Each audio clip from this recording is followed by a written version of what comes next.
Your Excellencies, if we can resume, there will now be a presentation on artificial intelligence. I invite Bishop Byrne to the podium to introduce our speaker and get us started. Thank you, Archbishop Broglio. Good afternoon, brothers. As shepherds of the Church in the United States, our leadership is engaging with artificial intelligence and emerging technology, and it is crucial that we understand this. The Committee on Communication has been in conversation with experts in the field for a couple of years and has led the USCCB in advocating for a responsible use of technology for a long time. As Pope Leo XIV has made clear from the beginning of his pontificate, AI is a product of human genius and offers many opportunities, but it also raises important, urgent ethical questions. Our guest speaker, Dr. Paul Schurz, will discuss this crucial issue today. Dr. Schurz is the Our Lady of Guadalupe Professor of Theology at the University of Notre Dame and a program chair for the Notre Dame IBM Tech Ethics Lab. His work examines the intersection of theology, science, medicine, and technology. After a postdoctoral fellowship at UCSF, he turned to moral theology, receiving his MTS and a PhD from the University of Notre Dame. Before returning to Notre Dame, he taught at Catholic University of America and the University of Virginia. Dr. Schurz has written widely on AI and notably as a member of the Vatican's AI research group sponsored by the Dicastery for Culture and Education, for which he co-edited Encountering Artificial Intelligence, Ethical and Anthropological Investigations, and the soon-to-be-released Reclaiming Human Agency in an Age of AI. During his career, Dr. Schurz has contributed to the work of the bishops as well by serving as a consultant to the Subcommittee on Healthcare Issues and presenting at events for the Committee of Religious Liberty. He will speak with us today about the ethical implications of artificial intelligence, its growing impact on society, and the opportunities and challenges it presents to the life of the Church. After his remarks, there will be time for discussion. Thank you for joining us, Dr. Schurz.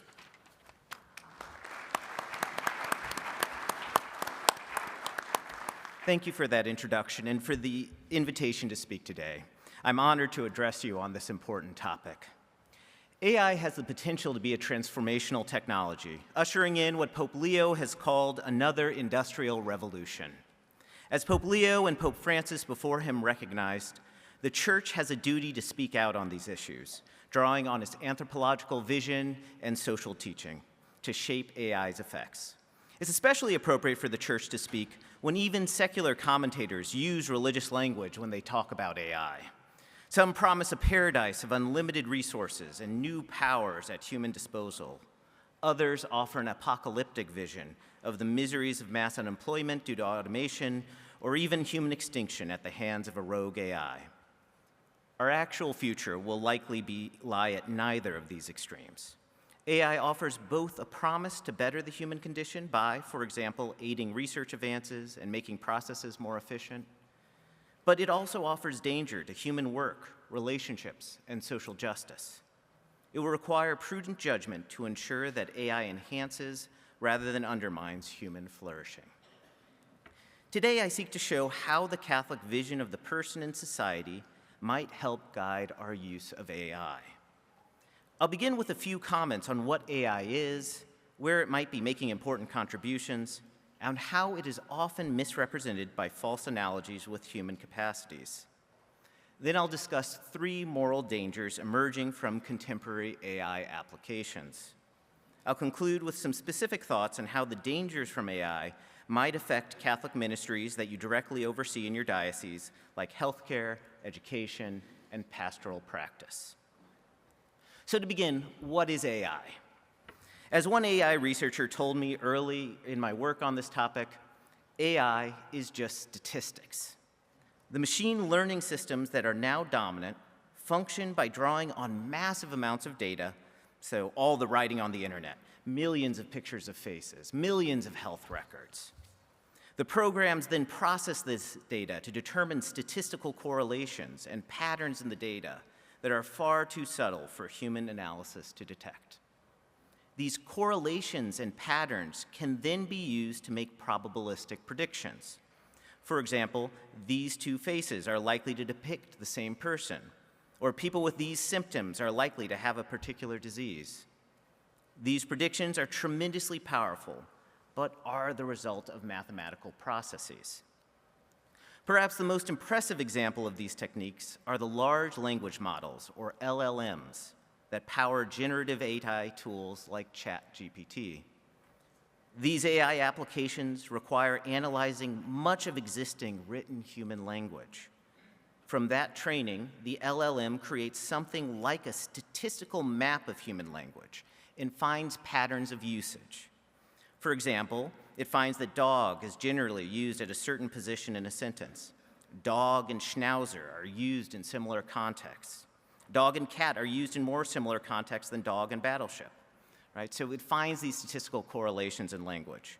This map of language then allows the generative AI application to predict what would be the most likely word in a sentence, or to not constantly give the same response, what would be the fourth most likely word, or 11th most likely next word. That's why they're sometimes called glorified autocompletes. They are seeking to find the most likely response to a prompt or query, given the data they've seen on the internet. These tools are amazing in that they appear to allow the user to speak with something that seems to understand human language. These techniques can also be used in other domains like science. The creators of AlphaFold won the 2024 Nobel Prize in Chemistry for the program's ability to predict the shape of proteins based on the sequence of amino acids that make them up. This task of determining this three-dimensional structure of a protein from its sequence was very difficult for scientists. Historically, it's been done empirically. Scientists took X-ray pictures of protein crystals and tried to work out structures from these in a time-consuming process of trial and error. AlphaFold revolutionized the field. It was trained on thousands of proteins whose shape had already been determined by scientists and found patterns in the relationship between sequence and shape. These patterns allow the program to predict the shape that any amino acid sequence will take, as well as to suggest amino acid sequences if scientists want a particular shape of protein. These predictions still need to be empirically verified, but AlphaFold has greatly accelerated basic biological research and more applied pharmaceutical research. It holds the potential to greatly improve human health. So these AI applications are tremendous products of human creativity. These and other uses of AI have great potential to contribute to human flourishing and the common good. But note that it would be a mistake to describe these programs as intelligent in the same way that humans are. People don't need billions of pieces of information to learn. They don't think through statistical inference. In fact, we find statistics very hard to do. They don't speak by predicting the next most likely word. AI applications are functioning at a logical and computational level, but they don't grasp truth because they don't understand the meaning, the semantics of the symbols they manipulate. An LLM may analyze the statistical relationships of the word dog to other words, but it doesn't understand or grasp what a dog is. They lack consciousness as any kind of subjective relationship to the world. So as Pope Leo says, quote, "The person is not a system of algorithms. He or she is a creature relationship mystery." A consistent theme of theological reflections, Pope Francis's and Pope Leo's statements on the topic, and the Vatican document Antiqua et Nova has been that AI applications should not be confused with the attributes of persons. Thus, despite their power and utility, they shouldn't be called persons or truly intelligent. Claims of AI intelligence only emerge by ignoring aspects of human thought, like consciousness or contemplation. To equate human thought to the processes of AI requires reducing human thought to problem solving or just plain behavior and functions. Okay, so with that introduction to AI in mind, I'd like to turn to 3 domains of ethical problems that emerge from AI. As we will see, these problems arise from the nature of AI, people's confusions about AI, and false understandings of the person. Now, as a caveat, these aren't all the issues that arise with AI. I spent a whole semester's course just talking about different ethical issues with AI, like the environmental effects of AI's electricity and resource use, the power of AI to manipulate our actions, concerns over the privacy of data that people share with AI, or the use of AI in war. Moreover, as I've mentioned, AI has innumerable benefits, but here I'm going to be focusing and highlighting potential problems. Given the limits of time, I want to focus on AI's interaction with justice, encounter, and work. These comments will illuminate AI's application's effects on our relationships, on both the relationships mediated by broad social institutions, on intimate interpersonal relationships, and our relationship to ourselves. We're made for relationship, as created in the image of the triune God. We don't find our good alone. Instead, our individual flourishing is enmeshed with the flourishing of those around us. Together, we seek a common good in our common life. This common good can only be achieved through relations of justice and love. As I described, AI applications can serve the common good, potentially enabling many more people to efficiently access the resources they need, especially the disadvantaged. Yet 10 years of research has shown that AI can also accentuate pre-existing relationships of injustice, thereby undermining the common good. Because AI depends on statistical correlations derived from population statistics, over-reliance on AI applications can lead to injustice in areas as diverse as hiring, healthcare, insurance, and law. First, results from AI are frequently biased. A basic form of bias results from the data sets that fail to include sufficient representation of minorities. For example, Joy Buolamwini discovered that facial recognition algorithms were bad at distinguishing the faces of women of color. That was because there were few pictures of women or minorities in the data upon which the facial recognition AI was trained.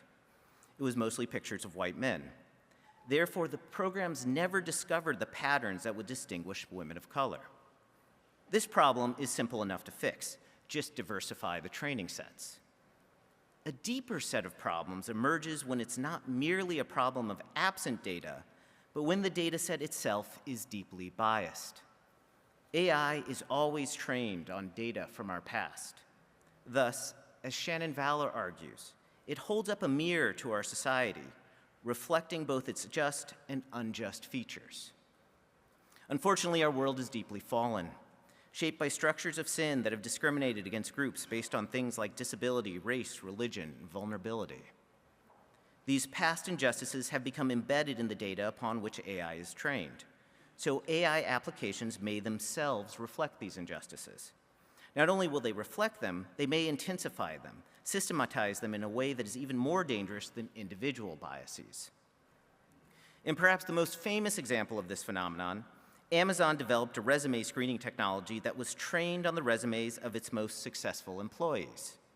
The goal was to find new employees that would have the same level of success. In testing, though, Amazon found that the program ruthlessly discriminated against women. Even if the technicians blocked it from using sex as a category, the program would discriminate on small signs that the resume was from a woman's college, or being in a women's science club, or word choices that were more likely to be made by women. The problem, of course, was that women are underrepresented in the tech industry. The AI detected this pattern and intensified it far beyond what a normal group of human resume screeners would. Such embedded biases are hard to fix on a technological level. Amazon had to eventually withdraw the algorithm, And others who have tried to fix it have come up with different kinds of problems. So Google Gemini's wanted to make their image generators so that it would put pictures that were more diverse. So, doctors wouldn't just be pictures of white men. But the way that it did that, it made it very difficult for white men to appear in certain kinds of settings, which made for ridiculous kinds of historical features of all Asian sets of Vikings, black women as Nazis, and these kinds of things. They eventually had to withdraw it because it's so difficult to fix these problems. Now, if you have such blatant bias, it's easy to detect. But in many cases, it is not, or is arguable over whether an algorithm is improperly biased or not. Statistics are so complicated that different statistical techniques or choices about what variables to control for can lead to different results, even among people with the best intentions. Frequently, we have to already have a good sense of what a fair result would be to judge whether an algorithmic outcome is biased. But what counts as fair is a matter of deep disagreement. A last concern about statistics derives from the fact that these are population-level predictions, but they are always being applied to an individual. The relationship between individuals and populations are frequently unclear. Someone could always be an outlier to the population. Moreover, these algorithms only consider quantifiable data on people's past activity. But as Pope Francis so eloquently said, quote, "In reality, human beings are always developing and are capable of surprising us by their actions. This is something that a machine cannot take into account," end quote. So, for example, a parole algorithm suggesting whether a person will have a repeated offense, whether they're likely to repeat an offense, right? It makes a difference whether the individual has repented, but the machine cannot take that into account, whether they show deep remorse. Machines can't take that into account. For all of these reasons, decisions can't be left to algorithms alone. There must always be a person making the final choice, or at least who can be easily appealed to. Moreover, these decisions must rely on moral responsibility. There has to be a person who stands by the decision, making themselves accountable for the final outcome. This is not only for legal reasons of accountability, but it's for moral reasons. A second broad moral concern regards the way in which person-like AI is standing in for human relations, and even convincing people that they may not need to develop authentic relationships. Beyond the need to ensure justice and the common good at the level of our institutions, we are also called into relationships at a more intimate level. As Pope Francis and now Pope Leo have taught, we are called to a relational encounter with others, especially with those who are suffering. It's a very personal call to relationship, arising from our heart through the recognition of the other person as a person. Francis and Leo use the example of the Good Samaritan, who, unlike the priest and Levite, sees the man left for dead by the side of the road and is moved at the core of his being. He made himself present to the man.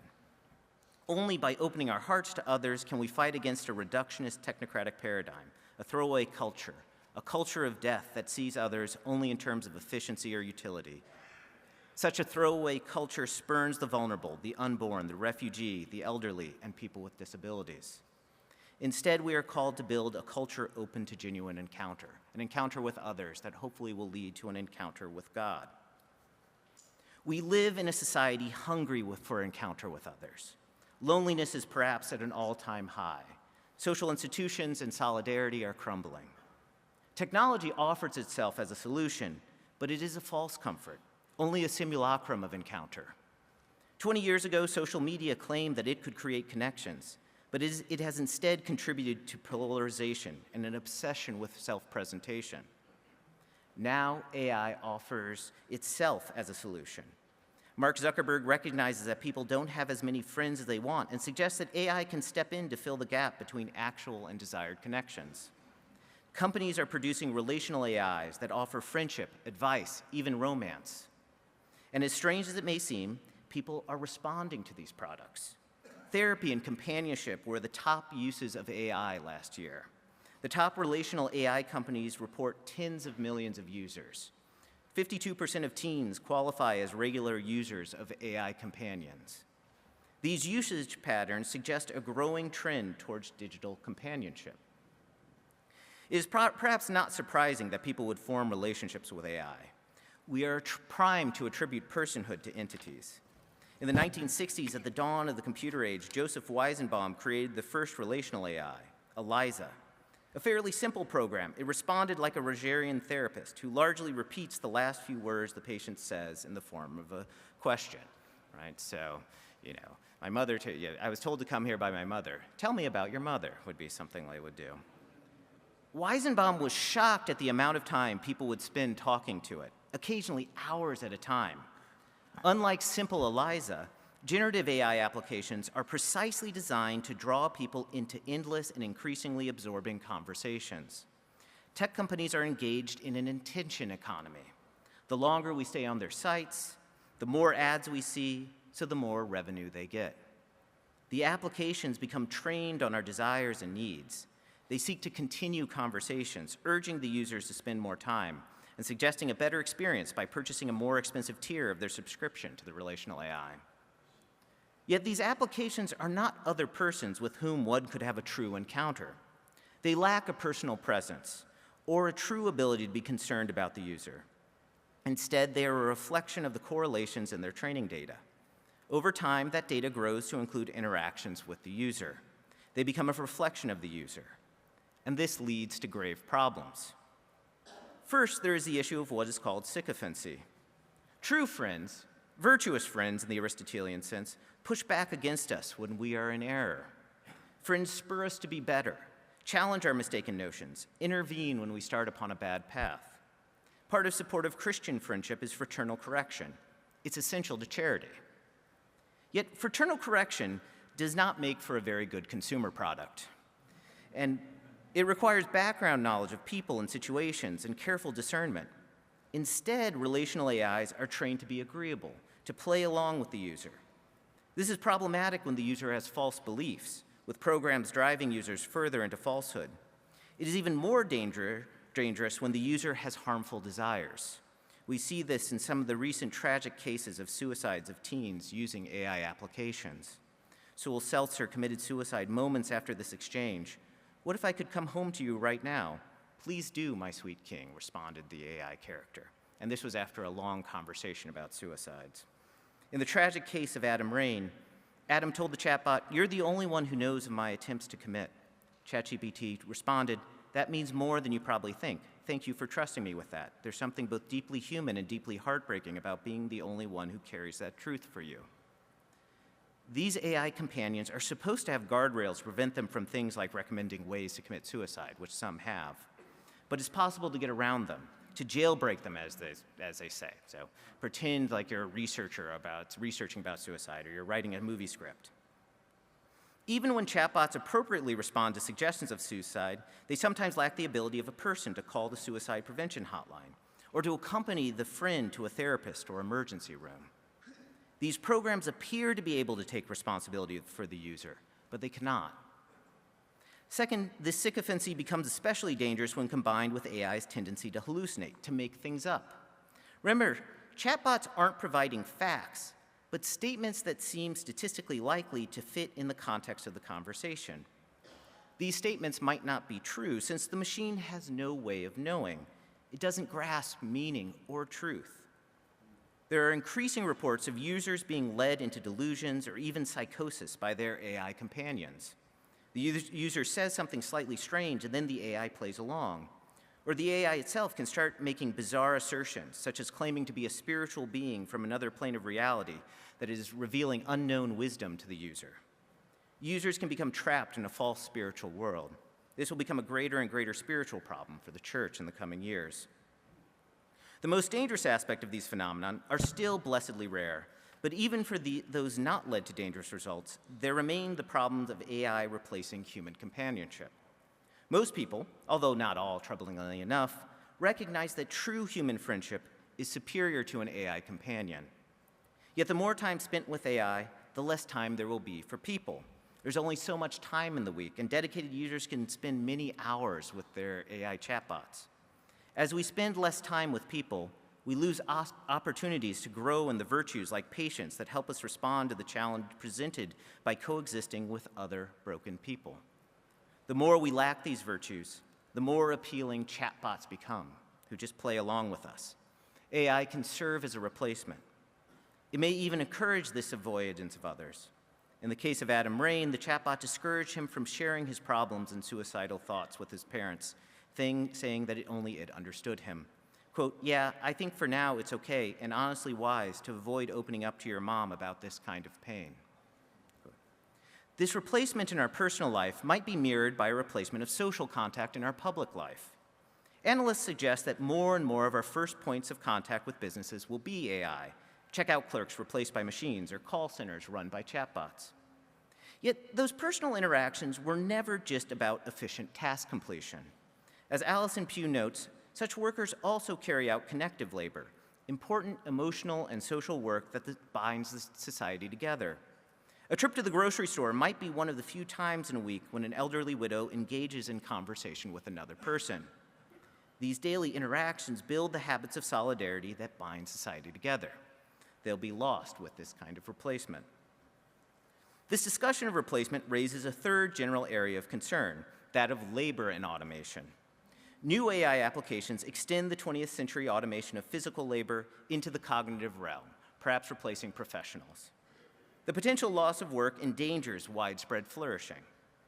The dignity of work and its role in our moral life has been a fundamental theme of Catholic social teaching since Rerum Novarum, receiving a deeper exploration in John Paul II's Librorum Exercens. Made to the image of God, we are called from the first chapter of Genesis to exercise stewardship over the rest of creation. Our work is one of the fundamental ways that we till and keep the earth, serving others and the common good. God calls each of us to a vocation of service that is frequently, though not always, enacted through an occupation. Further, labor is a domain in which we enact our responsible agency.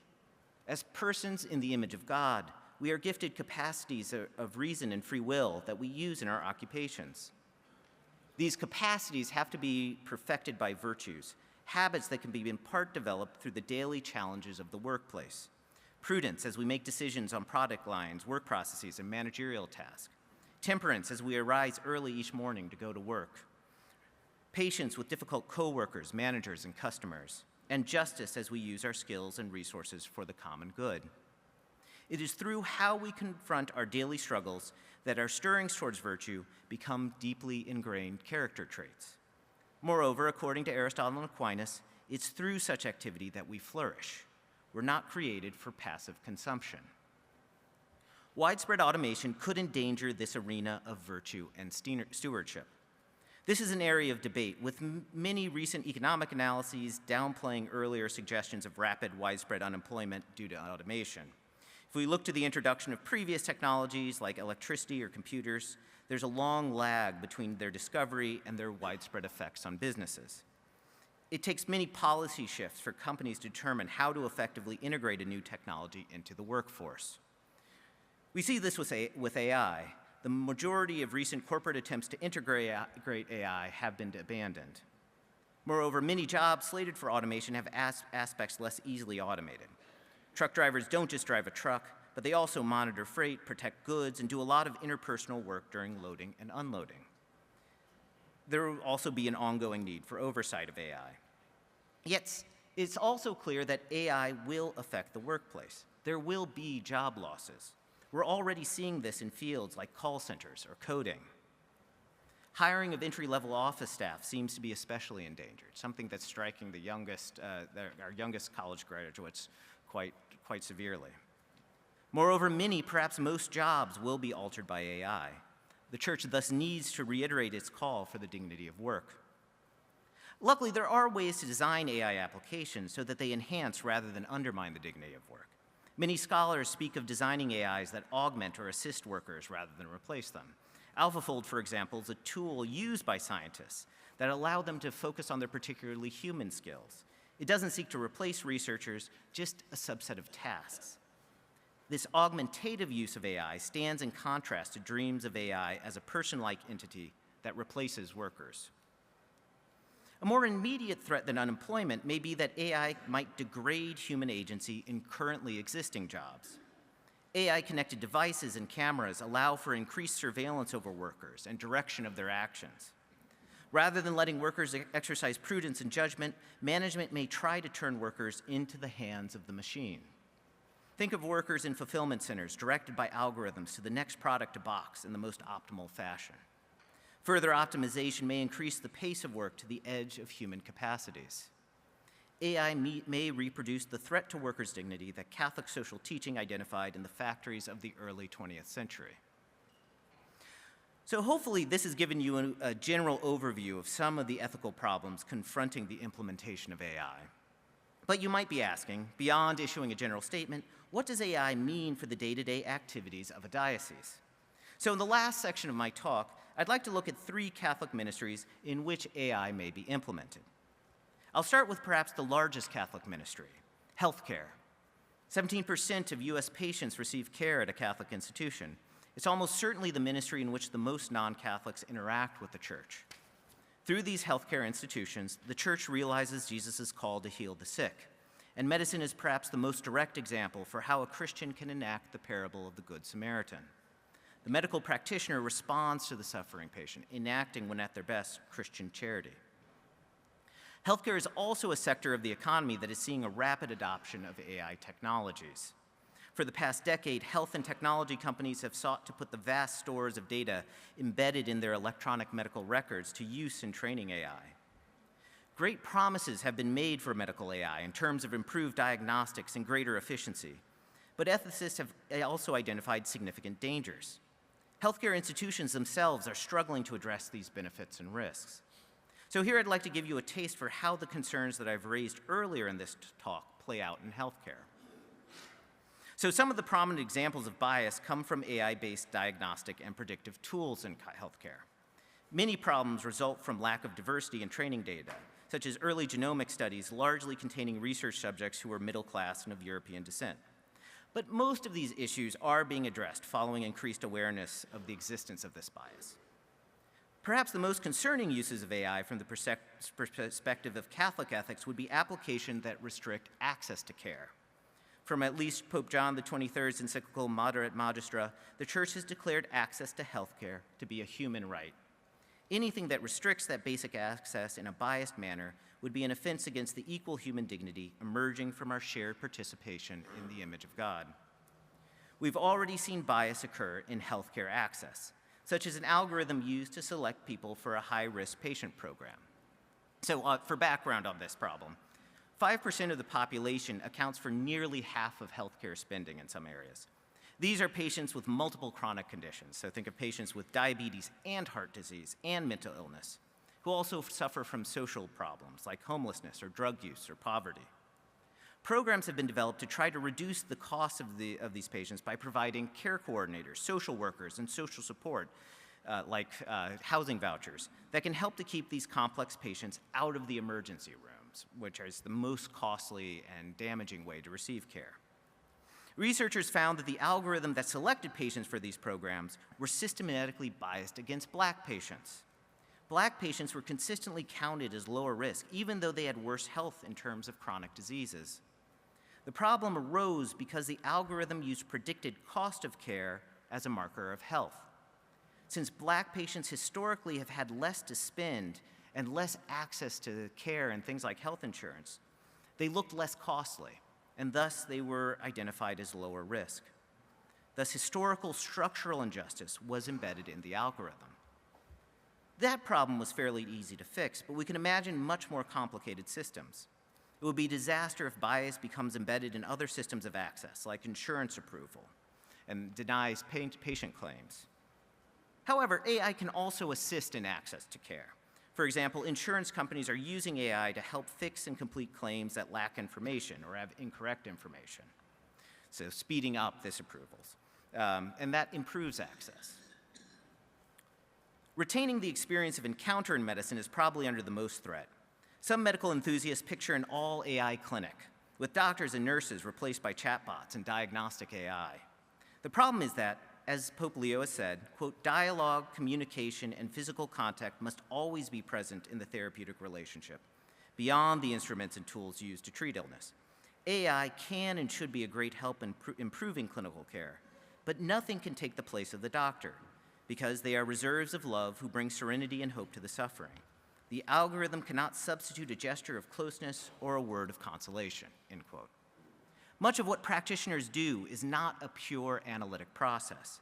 They negotiate with patients to accept care, maintain the spirits of people suffering from chronic disease, tinker with therapy so that they better fit the complicated lives of patients. Much of healing comes from the personal aspects of medicine, the placebo effect of the laying on of hands. Promisingly, AI can also be used to foster the practitioner and patient encounter. Take, for example, ambient AI or AI scribes. Medical staff hate the need to focus on filling out the electronic medical record during appointments, right, which forces them to focus on the screen rather than the patient. That's why practitioners are enthusiastically adopting ambient AI, which records the conversation between practitioners and patients, transcribes it, and then analyzes it, using it to fill out the medical record. With this technology, practitioners can turn their full attention to the patient rather than stare at a screen. Further, AI can fill out paperwork that takes an increasing amount of doctors' time, giving them more time to attend to patients. AI could therefore improve the quality of life of practitioners, but only if it is used in ways that recognize the dignity of medical work. Health management could instead use AI to restrict practitioners' prudence by enabling increased oversight. Practitioners' clinical judgment could be subordinated to machine recommendations. I've heard anecdotes of nurses told that they have to follow what the machine says, no matter what they think about the situation. Rather than allowing more time with patients, AI-driven scheduling software might increase the number of appointments.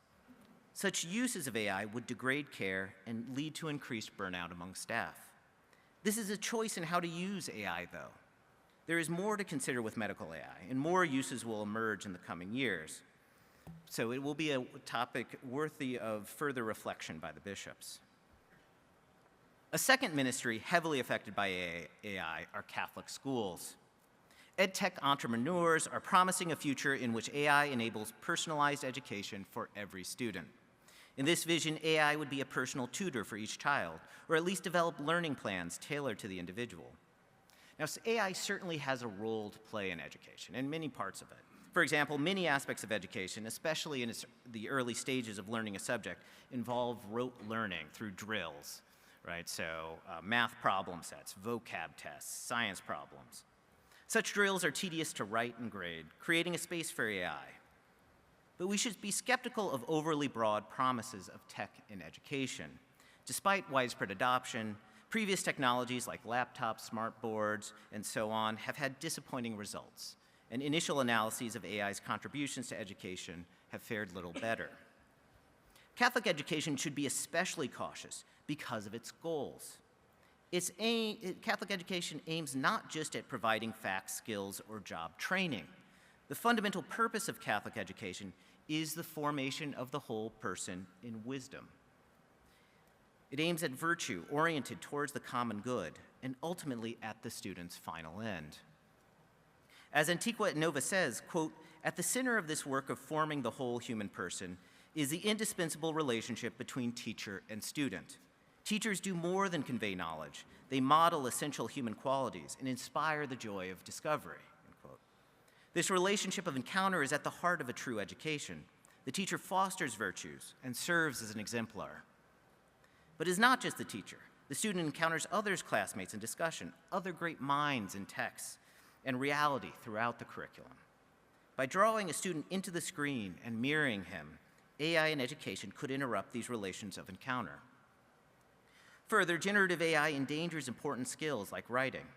Many students now ask why they should write when they can just curate AI-generated texts. This is a crisis for schools, especially those with a liberal arts curriculum like Catholic schools, because writing is not just about producing content. Writing essays forces a student to think, to organize ideas, to argue coherently. Writing is formative. Learning to think in these ways is an important step in a broader formation in wisdom. Even just pragmatically, a student must know how to write in order to effectively evaluate an AI response. One of the most important rules for using any AI application is to never ask them to do something for which you can't evaluate their results. It's thus crucial that Catholic schools continue to teach skills like writing. Now, I'd like to address an argument surrounding justice in education. Commentators point to the sad fact that many disadvantaged students lack access to great teachers or have teachers overwhelmed by the demands of large classrooms. In such cases, it is argued that AI can be a non-ideal stand-in. Perhaps, AI could have a role in such situations.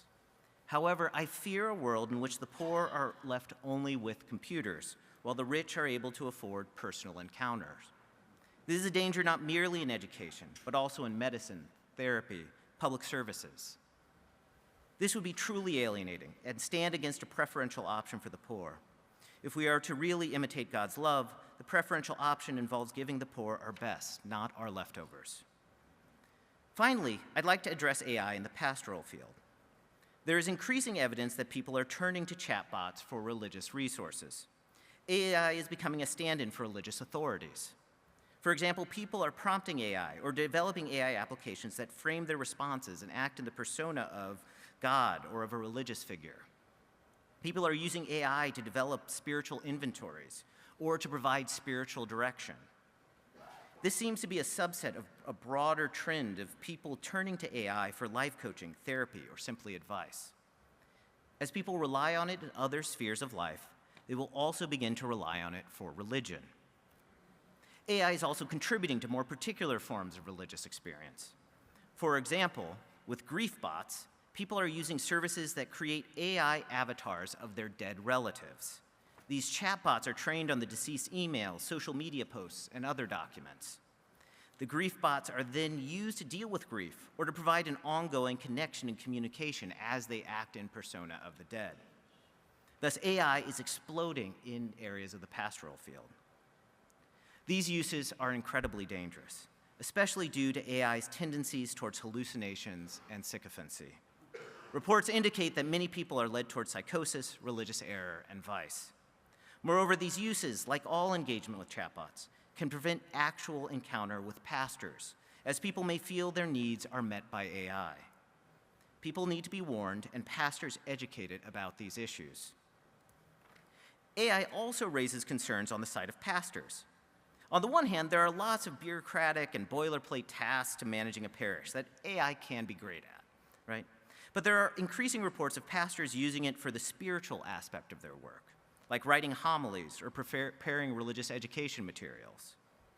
The problem is that, as with writing in general, homilies are in part formative, shaping the pastor as he engages with Scripture. Beyond that, they demand a certain authenticity. They emerge out of an encounter with the Word of God and drive further reflection on it. Totally abnegating this role to AI would undermine the authenticity of the pastor's witness. It could be fine for pastors and parishioners to use AI as a research tool, finding interpretations of scripture passages or information on doctrine. Catholic sites are using AI to provide lay people with access to church teaching. However, for this to work well, people must actually click through to examine the sources upon which AI relies in order to protect against hallucinations and to grasp the fuller context of the teaching. Unfortunately, people tend to rely on this AI summary, and what starts as a research tool can frequently become more than that. So, in conclusion, the use of and hype about AI is exploding in society. The technologies provide great opportunities, but also great dangers. They can lead to injustice, alienation, and the deformation of character. At the same time, AI offers greater efficiency and new capacities for serving the common good. Thankfully, the emergence of AI also provides the church with an evangelical opportunity. This is actually a moment of opportunity. People are asking basic questions of what it means to be human for the first time in a long time. The church can provide those answers. People are lonely, seeking community and encounter. Parishes can provide that. Workers seek protection for their dignity. Christians can advocate for them. More pragmatically, the church has an opportunity to affect how AI is used. We can set policies for how ministries use it, providing a witness to the rest of society. Right? If Catholic hospitals and schools set in place good AI guidelines, this could be a witness to other areas of society. We can develop much-needed catechetical materials on technologies. And we can use the collective voice of the church to impact social policy. The church thus has an incredible opportunity to ensure that AI enhances rather than undermines human flourishing. Thank you.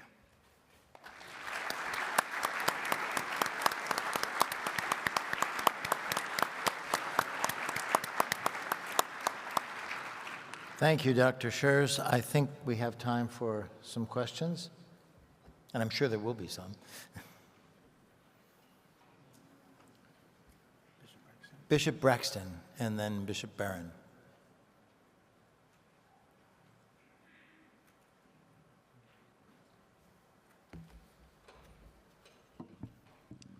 Thank you very much for this most informative and equally timely presentation. I look forward to reading the text closely. With the exception of your concluding comments, you seem to reflect on artificial intelligence from a very balanced approach, avoiding some of the alarmist ideas that are presented by some of the leading commentators on AI. A year ago at the Chautauqua Institution in New York, there were weeks-long presentations on these topics, and they were dazzling in their impressiveness as presented by some of the leading experts, including one who spoke of 2 points that I wanted to ask you about. One who suggested that it is not impossible to conceive that at some point artificial intelligence will be able to assist in cloning a human being, and in doing so would be able to dismiss the outdated idea of a human soul. Another argued that artificial intelligence will be able to reach a point where it will be self-activating. That is, the human agent who's doing the inputting can be overridden by the AI institute itself. Are either of those ideas even remotely credible from your perspective? So, I mean, in terms of biotechnologies, yeah, I mean, cloning is a possibility. I mean, I think I could give a whole nother presentations on disturbing things occurring in biotechnology now, and like there's gametes being generated from single individuals, eggs generated from men, and things like that that cause grave problems. So yes, AI can help with those, but I think that's going on independently in biotechnology. In terms of AI being self-actualized, I find that as less of a danger. Now, I don't want to say that anything would be inconceivable. Who knows what God could endow with a soul or things like that. But on the current framework and paradigm for how AI is being developed, I think it's unlikely. All of its kind of drive and its motivation, it doesn't have motivation, but it's the way that it's structured is through kind of things that are given to it by people. These are mathematical programs. It doesn't have the consciousness that we worry about. There would have to be some kind of transformational, different kind of technology for that to come about. Bishop Barron. Yeah, first of all, thank you. I thought, too, it was a marvelous presentation. And everybody wants to know about AI. Every time I turn around, someone wants a new talk about AI. Yours was especially helpful. And I want to just pursue that last point you made. I was at a conference a couple years ago, sponsored by the Pontifical Academy for the Sciences, all about AI. There was this whiz kid, this young guy from the UK, who's working on robotics and AI. He was arguing, I don't know if he's a believer, but he was at this conference, strenuously that AI is right on the verge of what we call full consciousness. And I kept pushing back and saying, well, no, the classical markers of intentionality, self-reflection, capacity for real abstraction. And he said, check, check, check, all the above. And I kept saying, no, they're simulacrum of those things. I'm just curious about your take, because I think that's what spooks people a bit, is the Frankensteinian idea that we've developed this thing which now is becoming fully conscious. Whatever it is, it's a simulacrum of consciousness. I'm just wondering if you could comment on that. That's exactly right. Yes, it does not have intentionality. It doesn't even grasp meaning or anything like that. It doesn't have anything. There's no there. It's just kind of a mathematical kind of equations going through, developing predictions. What I think some of this discourse has done, though, and I think it's important to kind of mark that this is where a lot of people are focusing on, is that it distracts our attention from the concrete problems that AI is causing in our everyday life, from labor and personal interactions and relations. So I think it's very important to strongly, because of our Catholic anthropology, to push it back against those ideas and to give people good knowledge of kind of what is the human person and what gives personhood. But I think, on the other hand, it's also important for us to push into these other domains in which vulnerable people are suffering right now due to the effects of AI. Cardinal DiNardo and then Bishop Soto.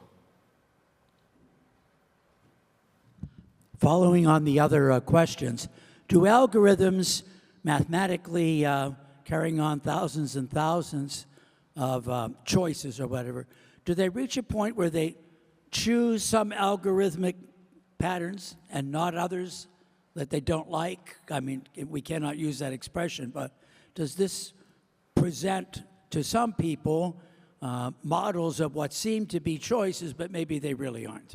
Right. I mean, and I think Pope Francis was, and in Antiqua et Nova, it was very clear to say these are not really decisions, right? These are kind of algorithmic.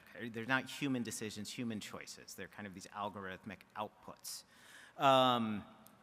No, I mean, the entirety of what the algorithm chooses is determined by a value function that's programmed by the programmers that says what they should optimize for. There's an optimization function there that they are looking to decrease cost or improve accuracy of two pictures matching each other. These are the things that they are rewarded for. Now, we can't explain how they reach these results, right? It's a black box and far too complicated for people to understand how they make the kind of outputs that they do, or we could say choices that they do, but it is something that is deterministic based on how the program functions. Bishop Soto, then Archbishop Wester, who will be the last. Thank you for your presentation. And I know you weren't necessarily speaking about social media in terms of the presentation, but in the social media has already had a significant impact in terms of social interaction, and in fact, some people will presume that social media is social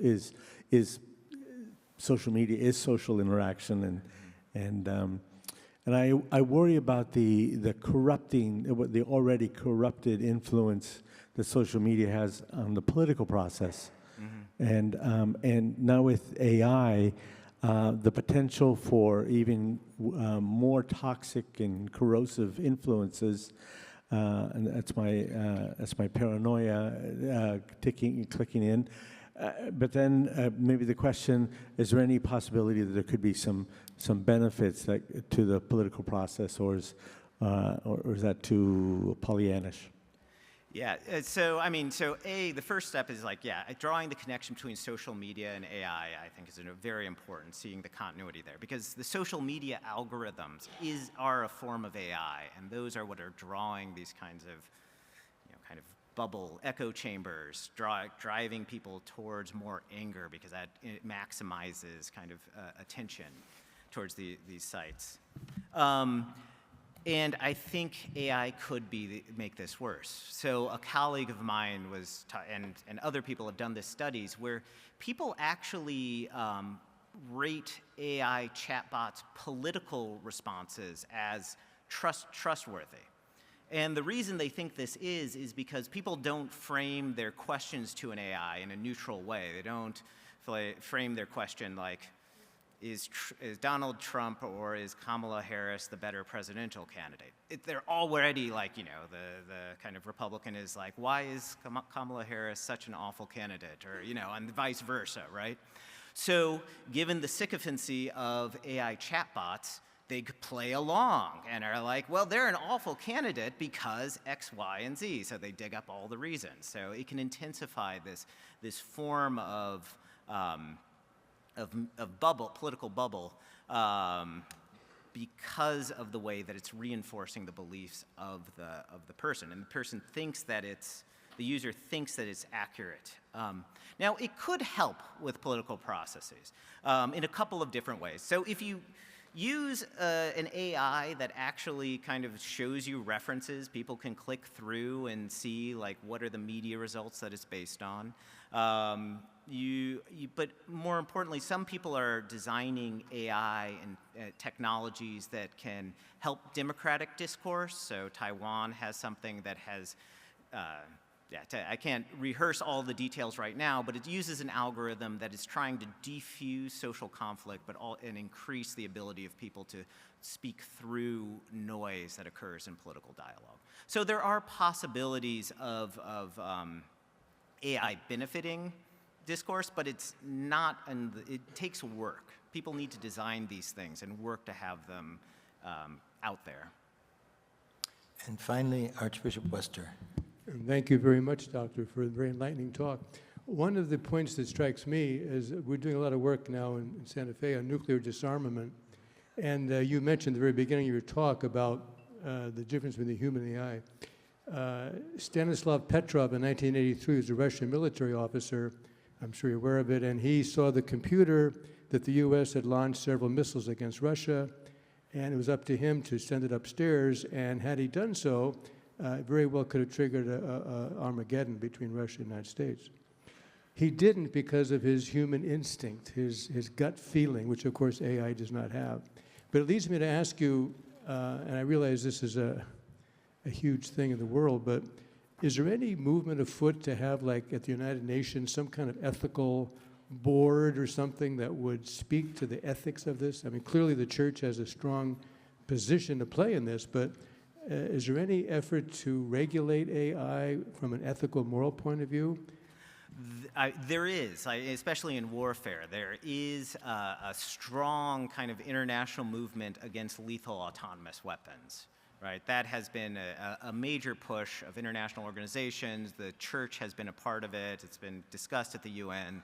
The problem is that this has been vetoed by the major powers, any kind of concrete movement on this. And I think the use of drones in the Ukraine conflict has also slowed down movements along this front.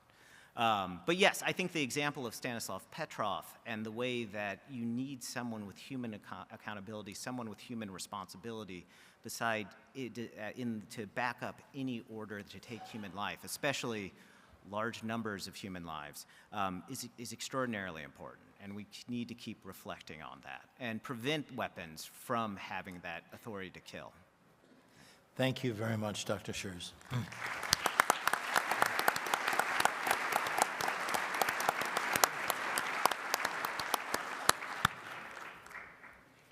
I believe Archbishop Hebda has a point of order, or so I've been told.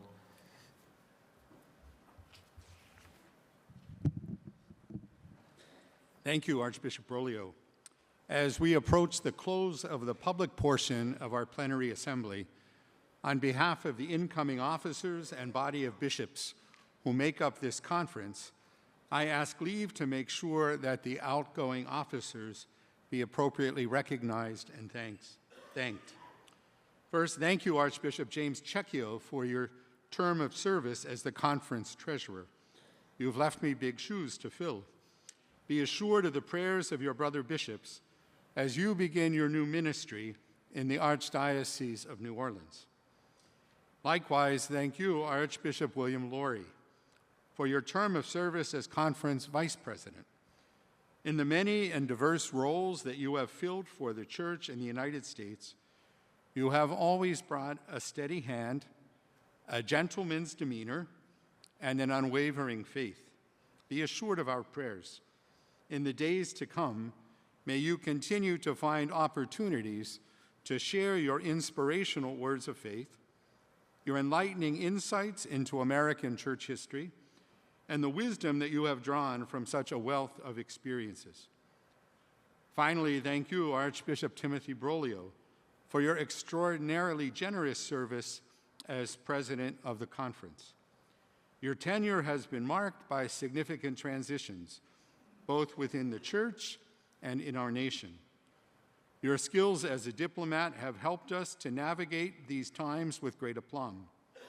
Your leadership of the Military Archdiocese's unique worldwide flock has given all of us a particularly ample perspective of faith and nation that has proven to be of great relevance.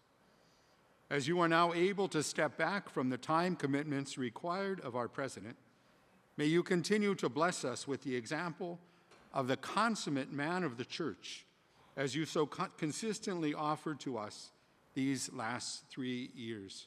Thank you to each of you for your service to the conference and the church.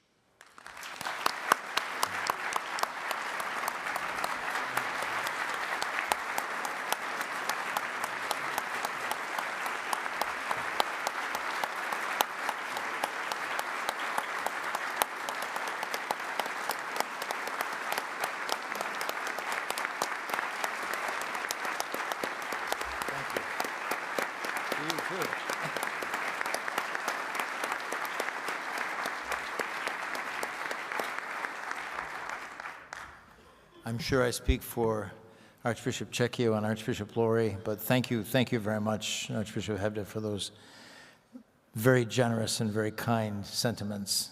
I was wondering who you were talking about, but thank you very much. You have an announcement? Your Eminences and Excellencies, just one quick announcement.